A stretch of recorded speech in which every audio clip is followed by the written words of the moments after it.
Хэллэгөөнд олон удаа ярьж байна л да. Байнгын хороогоор уг нь бол маш яралтай одоо хилцээд гаргая л гэсэн. Тэгээ одоо дарга нар нь хуралдаад оруулдаггүй юм уу? Оруулахгүй юм. Гэхдээ энэ донорын тухай хуульд нэмэлт өөрчлөлт оруулах тухай тэрний жижигхэн хуулийг батламаар байна шүү дээ. Одоо ингээ 24 25-нд 4-5 дахь нь одоо илэг шилжүүлэн суулгах мэсэлт орох гэдэг. Тэгээ асуудал нь одоо ганцхан их хурал дээр ирж хацаад ингээд 12 сарын 27-нд марсан шүү дээ.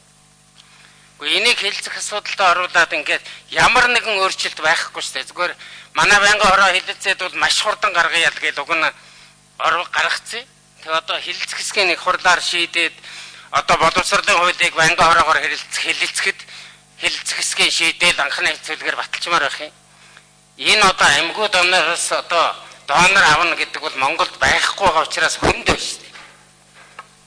Ийм жоохон хуулийг баталчиж болдгоо юм. Энийг өнөөдөр оруулаад тусгаад нэг хилцээд өгөөч гэж гуйх юм. Гуй гэсэн.